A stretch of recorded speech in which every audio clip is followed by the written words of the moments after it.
A lot of people listening will know everything about you as I do, or, they're super fans, but there's also probably a number of people listening who might not appreciate kind of the magnitude of what you've accomplished in a very short period of time. I learned about you in 2019 as the most promising young cyclist that was coming up, but I don't think many people, probably myself included, expected what happened in 2020 at the Tour de France. What were your expectations going into the Tour that year? Yeah, I was not expecting at all to win in 2020. It was COVID year. We had pretty good trainings, not too many races, so not too much to prove. No, 2019 was breakthrough year for me, but then 2020 came and it was like a long period doing nothing, just training. And we went to the Tour with Fabio Aro and me as like two leaders. And it turns out in the end I was fighting for podium place, for second place in the last week, and I was really happy with that. And then the final time trial came and it all turned the table around, and I won the Tour. It was unbelievable. I think still a lot of people don't believe it happened, so yeah. Well, obviously people at the time of that final time trial said this, we haven't seen a race like this since Le Mans and Laurent Fignon in, I think it was 89, when he had that come behind. But what stage in 2020 did you realize I'm going to be on the podium? On stage called La Rosa, I think I was sure I'm going to be second, because this was the Queen stage and I come behind Roglic just 15 seconds and Lopez win that stage on high mountains. So that was the day I knew that this is it, no? And but I also think Roglic thought that day that he's gonna win. So you never know.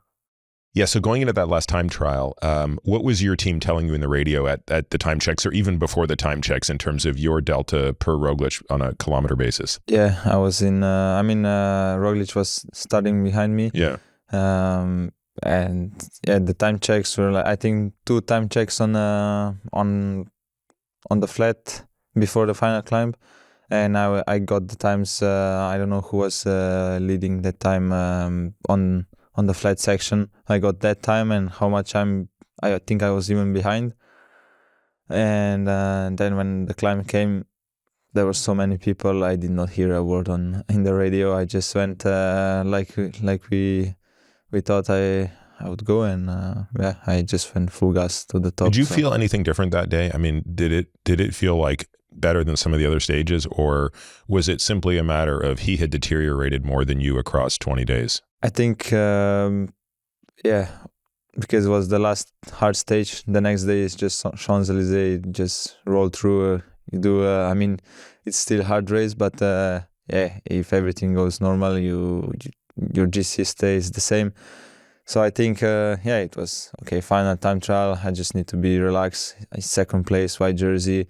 They were preparing white bike for me for next day for ceremony, and it was cool. It was dream. You didn't feel the pressure. I didn't feel nothing, no. So I just we were really chilled out. I knew the parcours really well because I did recon before with Alan Piper and Mikkel Bjerg. We did a lot work on that, and then when the day came, I was just everybody was happy around, and there was no tension, no stress, nothing, and we just roll with it. And in the end, it was one of the best days I ever had.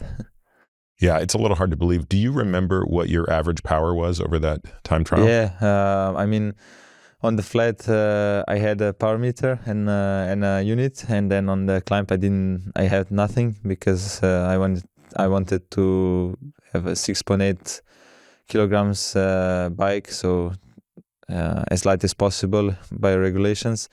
But on the flat, I think I was like doing 380 to 390, so nothing crazy on the flat. But it was just, I guess I was just going fast enough, to be in that range. What was your weight by that point of the tour? Were you 60 kilos? I think that year, in 2020, I was, like 66 even, I think. Yeah. Really? Yeah. I was. What did you weigh this year? This year in the tour, I come to the tour with 64.5 and then 65 and 65.5, like then jumping from around 65.